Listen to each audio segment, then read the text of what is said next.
इंदुमती अपने बूढ़े पिता के साथ विंध्याचल के घने जंगल में रहती थी।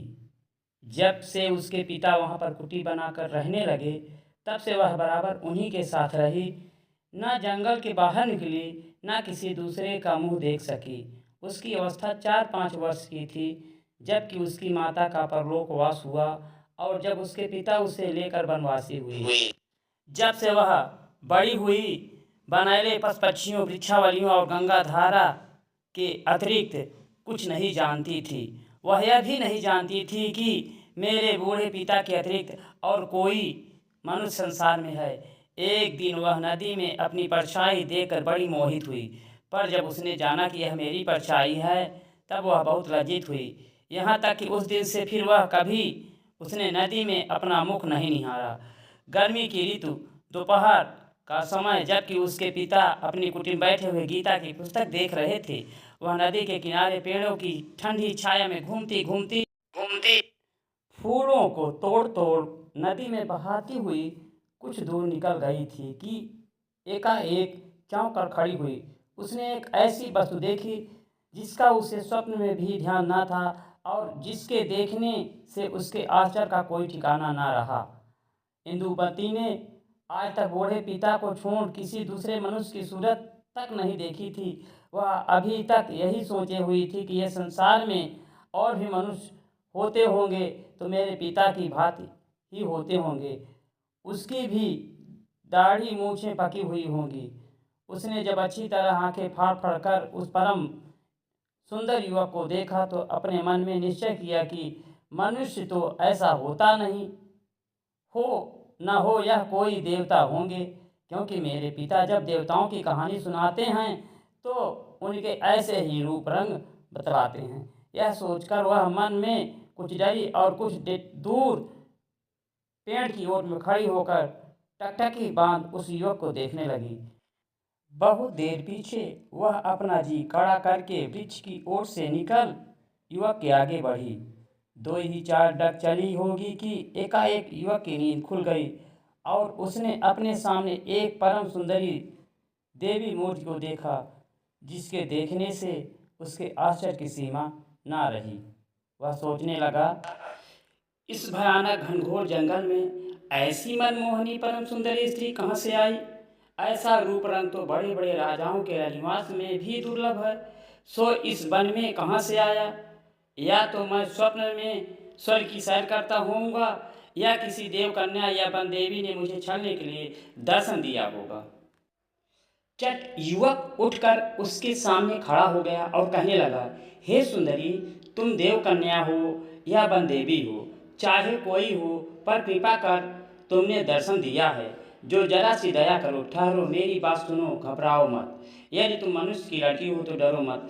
क्षत्रिय लोग स्त्रियों की रक्षा करने के सिवा बुराई नहीं करते। सुनो, यदि तुम सचमुच वन देवी हो तो कृपा कर मुझे इस वन से निकलने का सीधा मार्ग बता दो। मैं विपत्ति का मारा 3 दिन से इस वन में भटक रहा हूँ।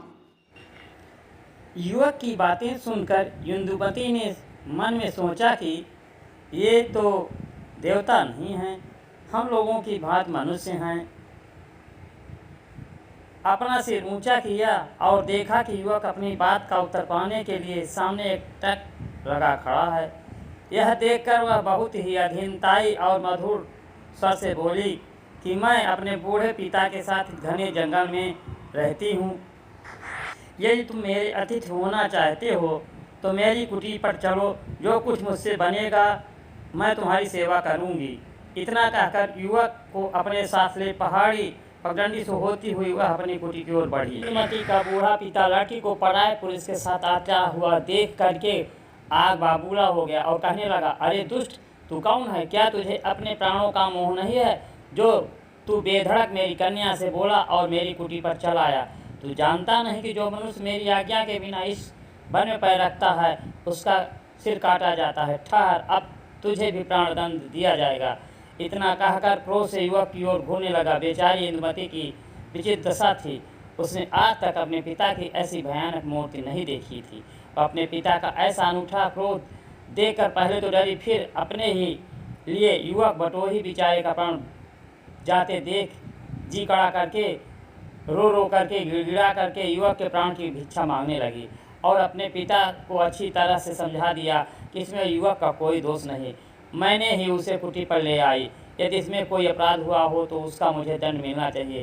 कन्या की ऐसी अनोखी विनती सुनकर बुढ़ा कुछ ठंडा हुआ और युवक की ओर देखकर बोला, सुनो जी, इस अज्ञान लड़की की विनती से मैंने तुम्हारा प्राण छोड़ दिया, परंतु तुम यहाँ से जाने ना पाओगे। कैदी की तरह जन्म भर तुम्हें यहाँ रहकर हमारी गुलामी करनी पड़ेगी, और जो भागने का मंसूबा बांधोगे तो तुरंत मारे जाओगे। इतना कहकर जोर से बुढ़े ने सीटी बजाई, जिसकी आवाज़ दूर दूर तक वन में गूंजने लगी। देखते ही देखते 20-25 आदमी यमदूत की सूरत में हाथ में ढाल तलवार लिए बुढ़े के सामने आ खड़े हुए। उन्हें देखकर उसने कहा, सुनो वीरों, इस युवक को आज से मैंने अपना बंधुआ बनाया है। तुम लोग इस पर ताक लगाए रखना, जिससे यह भागने न पावे। इसकी तलवार ले लो, बस जाओ। इतना सुनते ही वे सब के सब युवक से तलवार छीन लिए, सिर झुकाकर चले गए। जब से उसने होश संभाला तब से आज तक बुढ़े को छोड़ किसी दूसरे मनुष्य की सूरत नहीं देखी थी, पर आज एकाएक इतने आदमियों को अपने पिता के पास देखकर वह बहुत ही सकपकाई, पर डर के मारे कुछ बोली नहीं। बुढ़े ने युवक की ओर देख करके कहा, देखो अब तुम मेरे बंधुए हुए, अब से जो जो मैं कहूँगा तुम्हें करना पड़ेगा। उसमें पहला काम यह तुम्हें दिया जाता है कि तुम इस सूखे पेड़ को काट काट कर लकड़ी को कुटी के भीतर रखो। ध्यान रखो, यह जरा भी मेरी आज्ञा टाली तो समझ लेना कि तुम्हारे धड़ पर विधाता ने सिर बनाया ही नहीं। और इंदुमती, तू भी कान खोल कर सुन ले, इस युवक के साथ यदि किसी तरह की बातचीत करेगी तो तेरी भी वही दशा होगी। इतना कहकर बुढ़ा कुटी के भीतर चला गया और फिर उसी गीता की पुस्तक को पढ़ने लगा। इंदुमती देवगढ़ के राजा की एकमात्र कन्या थी। जब वह 4 वर्ष की थी तब इब्राहिम लोदी ने देवगढ़ पर आक्रमण कर दिया और इसके पिता से इनकी अनिंद सुंदरी माता को मांगा। युद्ध हुआ और इंदुमती की माता ने आत्महत्या कर ली। यवनों ने मार काट की तथा ये बाप बेटी किसी प्रकार से बचकर वन की शरण में आ गए। तब इंदुमती के पिता ने शपथ ली कि जो कोई इब्राहिम का वध करेगा उसी के साथ इंदुमती का विवाह कर देगा। संयोग से इंदुमती की मुलाकात उसी वन में अजयगढ़ के राजकुमार चंद्रशेखर से हुई। चंद्रशेखर के पिता राजशेखर को इब्राहिम ने विश्वासघात कर मार डाला था, इसलिए चंद्रशेखर ने चुपके से इब्राहिम की सेना में भर्ती हो गया और युद्ध के दौरान इब्राहिम को मार डाला। और उसके सैनिकों ने देख उसका पीछा किया और वह छुपकर इसी वन में आ गया। इस घटना का वर्णन चंद्रशेखर ने इंदुमती को बताई।